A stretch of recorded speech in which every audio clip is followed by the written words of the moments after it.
প্রায় গোটা গরমটাই স্টেবিলাইজার ছাড়া এসি চলে গেল। আর এখন একটু কাজ হালকা হওয়ায় শুরু করলাম স্টেবিলাইজারটা লাগানো।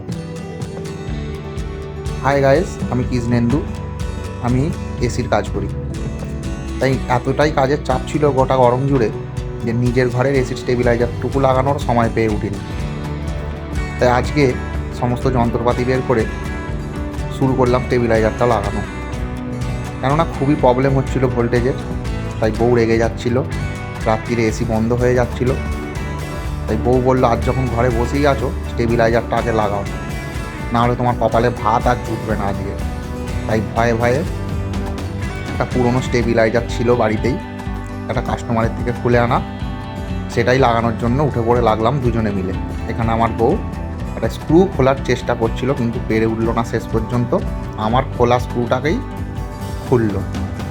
যাই হোক, স্টেবিলাইজারটা মোটামুটি সবই হয়ে গেছে, এবার হ্যাঙ্গিং করে দিলেই কমপ্লিট হয়ে যাবে কাজ।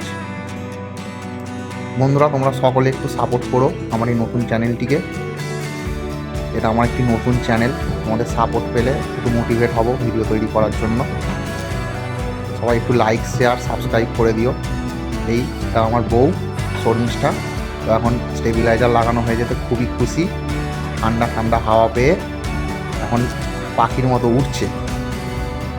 নমস্কার বন্ধুরা, দেখা হবে পরের ভিডিওতে। তোমরা সকলে একটু সাপোর্ট করো প্লিজ।